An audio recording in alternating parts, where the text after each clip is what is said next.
नमस्कार, स्वागत है आपका इंडिया न्यूज पर और मैं हूं आपके साथ स्वाति सिंह। मध्य प्रदेश के कांग्रेस नेता गोविंद सिंह ने 2020 में राज्यसभा के लिए नगर विमानन मंत्री ज्योतिरादित्य सिंधिया के चुनाव को चुनौती वाले अपनी याचिका सोमवार को सुप्रीम कोर्ट से वापस ले ली, जिस पर अब सवाल भी खड़े हो गए हैं और बवाल भी हो रहा है और लोग वजह जानने की कोशिश कर रहे हैं कि आखिरकार ये याचिका वापस क्यों ली गई। आपको बता दें, गोविंद सिंह ने हाईकोर्ट के आदेश के खिलाफ सुप्रीम कोर्ट में अपील की थी। गोविंद सिंह ने सिंधिया पर भाजपा उम्मीदवार के रूप में मध्य प्रदेश से अपना नामांकन पत्र दाखिल करते समय अपने खिलाफ एक प्राथमिकी के बारे में जानकारी कथित तौर पर छिपाने को लेकर हाईकोर्ट में उनके चुनाव को चुनौती दी थी।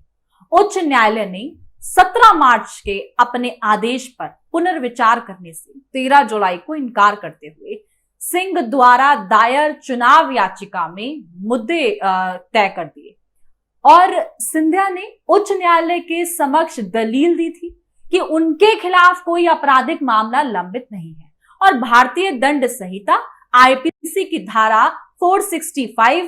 फर्जीवाड़ा, 468 धोखाधड़ी और 120B आपराधिक साजिश के तहत दंडनीय अपराधों के लिए भोपाल के शामला हिल्स थाने में दर्ज की गई प्राथमिकी लंबित आपराधिक मामले के दायरे में नहीं आती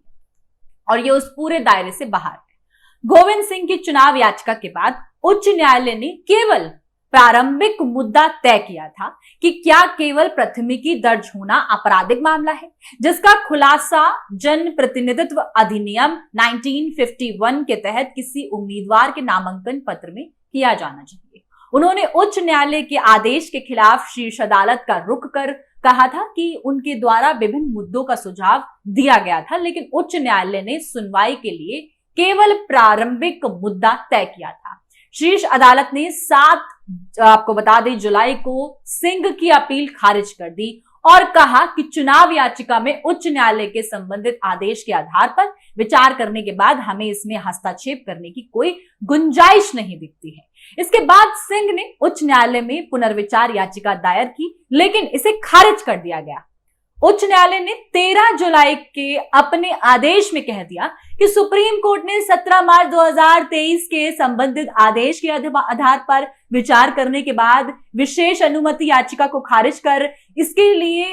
इस न्यायालय की आपको बता दें कि सुविचारित राय में अब पुनर्विचार की कोई गुंजाइश नहीं कहा गया।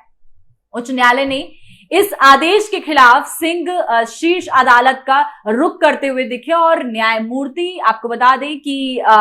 ऋषिकेश रॉय और न्यायमूर्ति पंकज मित्तल की पीठ ने सोमवार को सिंह के वकील अनूप जॉर्ज चौधरी को उच्च न्यायालय के 13 जुलाई के आदेश के खिलाफ अपनी अपील वापस लेने की अनुमति दे दी। सिंह ने विभिन्न निर्णयों का हवाला देते हुए कहा कि एक पुनर्विचार याचिका उच्च न्यायालय के समक्ष विचारणहीन है और क्योंकि शीर्ष अदालत ने उनकी अपील को सरसरी तौर पर खारिज कर दिया है, उसके वकील ने दलील दी कि प्रतिनिधित्व अधिनियम 1951 के प्रावधानों के तहत चुनाव लड़ने वाले उम्मीदवार को शपथ पत्र के साथ नामांकन फॉर्म में आवश्यक सभी आवश्यक तथ्य का विवरण प्रस्तुत करना होता है। ऐसे में साफ तौर पर यह चर्चा का विषय बन गया कि गोविंद सिंह ने सिंधिया को लेकर जो याचिका दायर की थी उसको वापस ले लिया है, लेकिन ऐसे में इस पर सवाल भी खड़े हो जाते हैं कि आखिरकार यूं अचानक से याचिका को वापस ले लेना और साफ तौर पर वो तमाम तथ्य जो रखे गए हैं उसके बेसिस पर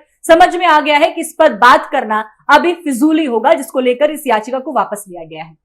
चुनाव नजदीक है, ऐसे में कांग्रेस बीजेपी की बार बार टकराव देखने को मिल रही है और ये नया साफ तौर पर सिंधिया और गोविंद सिंह का ये मुद्दा जो कि फिर से सामने आ गया और इस पर सियासत भी अब गरमाने वाली है। क्या कुछ नए बयान सामने आते हैं? तमाम अपडेट के लिए आप हमारे साथ बने रहें और देखते रहें इंडिया न्यूज। धन्यवाद।